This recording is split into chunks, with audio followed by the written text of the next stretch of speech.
Well, the World Health Organization admitted today it botched the response to the spiraling outbreak.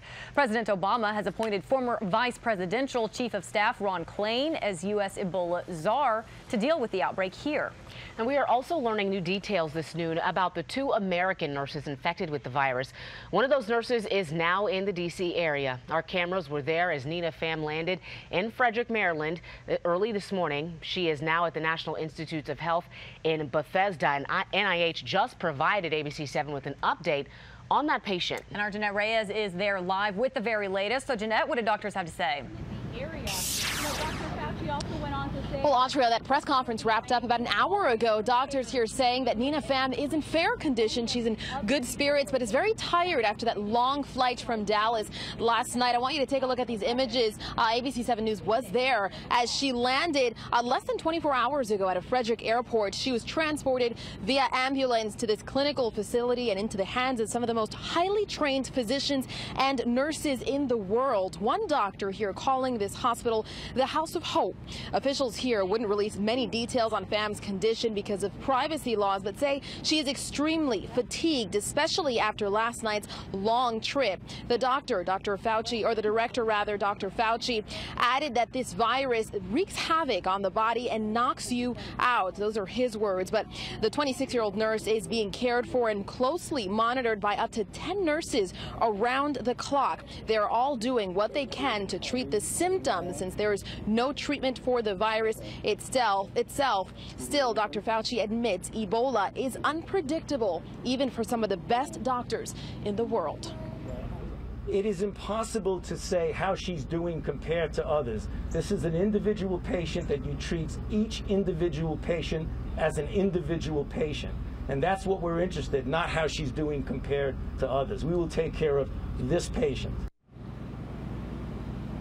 And ladies, we've reported in the past that Dr. Kent Brantley, you may remember, he survived the virus. He did get it back in West Africa. He donated blood to Pham, and so this doctor said that we really don't know whether or not that will help her, although it hasn't even been confirmed if that was what helped Dr. Brantley pull through. He says the goal is to help her walk out this door virus-free, but they simply do not know. However, he is optimistic that she will pull through.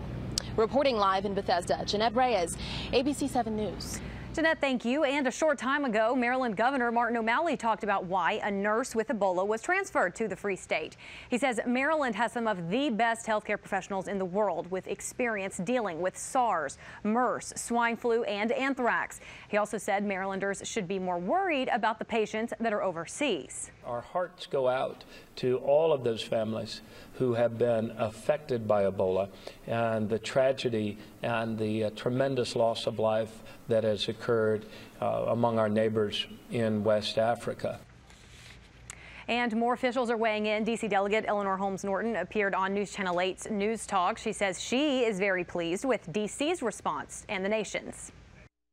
The question is our healthcare system prepared to deal with them? And that is where my confidence is greatest. That I do think we have the kind of healthcare system that can take this and control it, and I think it is showing that it can do that. In the meantime, in the Commonwealth, doctors continue to monitor an inmate from the Loudoun County Detention Center in Virginia. The woman had a low-grade fever after recently traveling to Sierra Leone. The hospital says she does not meet the criteria for testing yet, but she was placed in an isolation unit as a precaution. Jumi. Autria, right now, a Dallas health worker is being voluntarily quarantined on a Carnival cruise ship right in the Caribbean. The U.S. State Department says the employee may have handled lab specimen from Ebola patient Thomas Eric Duncan before he died. Officials say the person is showing no signs of the virus. The employee left the country on Saturday before the CDC updated how hospital workers had to be monitored. And we are also learning more today about Amber Vinson, the second Dallas nurse to contract Ebola. She remains in Atlanta for treatment. Health officials say she was apparently unwell 1 week ago before she flew from Dallas to Cleveland. The CDC is now reaching out to passengers on 7 Frontier Airlines flights to let them know they either flew with a nurse who tested positive for Ebola or used the same plane she flew on before it was taken out of service. Doctors say the risk for those passengers is extremely low because she was not showing the symptoms that spread the virus. Still, all of this sparking a lot of fears of flying. Doctors say the only way Ebola can spread is through bodily fluids like saliva. They say the chances of the person sitting next to you on a plane transmitting those bodily fluids is extremely low, especially because the virus is extremely susceptible to cleaning agents and is killed quickly by just washing your hands. Experts also say since it's not airborne like the flu, there's little concern about getting it from someone who even coughs or sneezes on a plane. And make sure you stay with ABC 7 News and WJLA.com for updates on the developing situation with Ebola.